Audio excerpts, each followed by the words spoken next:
Salut, bonjour, bienvenue au nouveau numéro. Combien de temps doit-on durer une sieste pour qu'elle soit vraiment réparatrice? Je dis souvent que faire une sieste, c'est comme redémarrer son cerveau.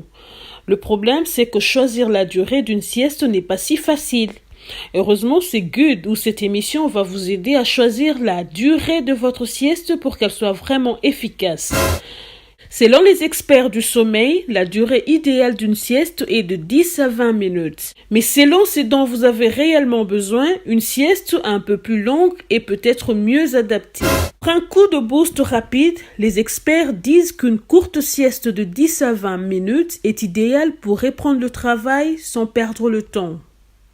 En effet, une mini-sieste permet d'éviter de sombrer dans le sommeil profond et ainsi facilite le réveil en douceur.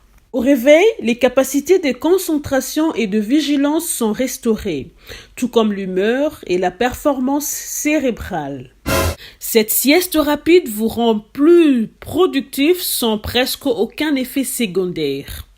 En plus, ce type de sieste a l'avantage de ne pas nécessiter d'endroit confortable pour la faire. Un simple fauteuil, un siège de voiture ou un canapé suffit. Même pas besoin de se déshabiller ou d'enfiler un pyjama. Si vous n'avez pas bien dormi la veille à cause d'un bébé ou d'une soirée qui a fini tard, les experts recommandent une sieste de 30 minutes.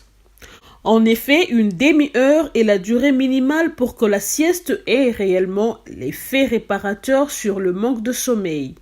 L'inconvénient de ce type de sieste est que cette durée de sommeil peut potentiellement provoquer l'inertie du sommeil. L'inertie du sommeil, appelée aussi éveil confusionnel ou ivresse de sommeil, c'est une période pendant laquelle la vigilance diminue. En clair, vous semblez éveillé, mais vous pouvez avoir des déficits de la mémoire et une désorientation dans les temps et dans l'espace. Pour améliorer significativement les performances du cerveau, les experts recommandent une sieste de 60 minutes. Car une sieste d'1 heure permet d'améliorer sa capacité à mémoriser les faits, les lieux et les visages. Mais pas seulement, elle permet aussi d'accélérer le raisonnement, l'apprentissage, la résolution de problèmes et la prise de décision. Par contre, ce type de sieste a un inconvénient, c'est-à-dire le réveil le plus difficile que pour une mini-sieste. En effet, quand on se réveille d'une sieste de 60 minutes, comme pour celle de 30 minutes, on a comme une sensation d'étourdissement. Cette inertie de sommeil est similaire à la gueule de bois et peut durer 30 minutes après le réveil. Heureusement, après ce temps, l'adaptation, vous allez rapidement commencer à ressentir le bienfait réparateur de ce type de sieste.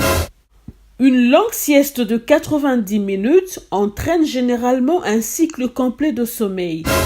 Cela inclut les phases légères et profondes, y compris celles du sommeil paradoxal étroitement liées au rêve. Cette durée de sieste stimule la mémoire émotionnelle et procédurale, celle dont on a besoin pour, par exemple, apprendre à jouer au piano. Elle a aussi le pouvoir de stimuler votre créativité. Bien pratique si vous êtes graphiste, par exemple. Le gros avantage de cette sieste est qu'elle permet généralement d'éviter l'inertie de sommeil. Résultat, le réveil est bien plus facile et rapide que pour les siestes de 30 ou 60 minutes. Si vous avez décidé de faire une sieste, il existe une astuce pour éviter de tomber en sommeil profond. L'astuce est de dormir dans une position légèrement inclinée pendant votre sieste, au lieu de dormir complètement à plat. Par ailleurs, si vous vous mettez à rêver lors d'une sieste courte, c'est sûrement un signe que vous avez du sommeil en retard. En France, par exemple, la sieste est encore mal perçue car elle est synonyme de la paresse. C'est bien dommage car quand on a fait la sieste, on profite des nombreux bienfaits que peu de gens connaissent. Eh bien, la sieste, qu'elle soit courte ou longue, permet de diminuer les accidents cardiovasculaires, d'être plus en forme et surtout plus productif au travail. C'est d'ailleurs pour cette raison qu'au Japon, certaines entreprises ont de salles de sieste dédiées pour leurs salariés. Ça donne envie, n'est-ce pas? Alors je me pose la question de savoir à quand les salles de sieste, en plus des salles de réunion, dans nos entreprises en France. Moi, en tout cas, j'ai hâte.